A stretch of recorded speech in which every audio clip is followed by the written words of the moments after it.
Good day mga kalami, Masaramon. Ngayon, gagawa tayo ng simpleng kayang-kayang yung gawin ng sizzling tuna with mushroom gravy. Yun, so, andito ating ingredients. Meron tayong tuna meat, tapos gravy. So, umpisa na natin. Papray natin yung tuna. Lagyan na natin ng oil.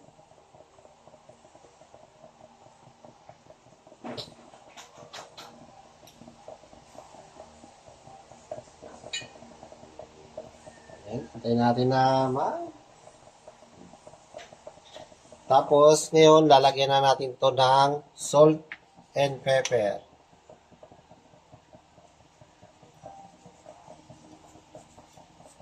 Ayan. Tapos, mamaya naman lalagyan natin din ng perside.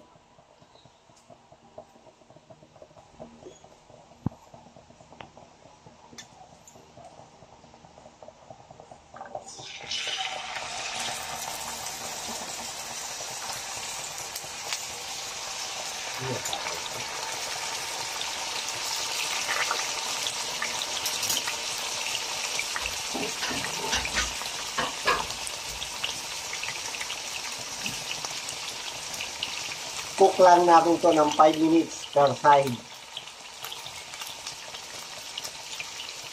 Yan. Yan ang tuna meat.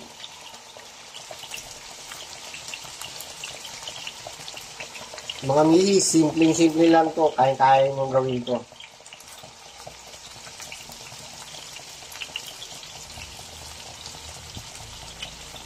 Ngayon, babalik rin naman natin ating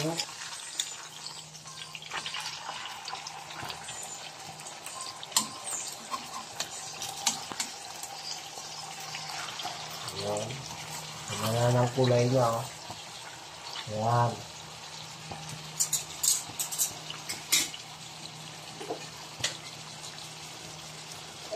Lalagyan natin ulit yan ng salt and pepper.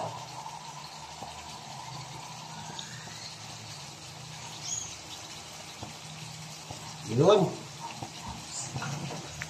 Tapos kukulit natin siya ng 5 minutes.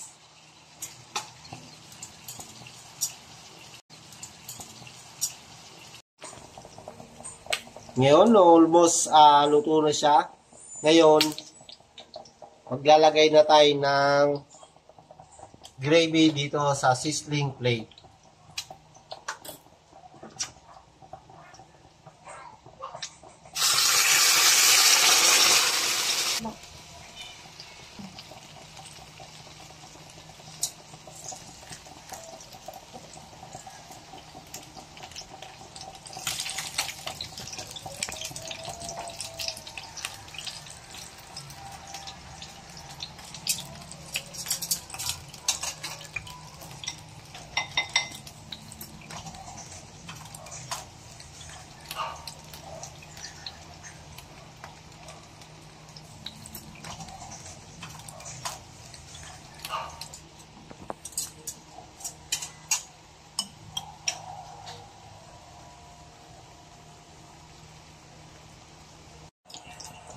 Ito na ang bago kong version ng tuna gravy mushroom. Para yung hindi naman nakakasawa sa ibang lutong tuna. Ginawa ko ng bagong version. Nilagay ko sizzling plate. Yan mga kalami, Masaramon. Ano pa? Gawin nyo na sa bahay, Masaramon. Tara na! Tao na mga kalami! Yummy!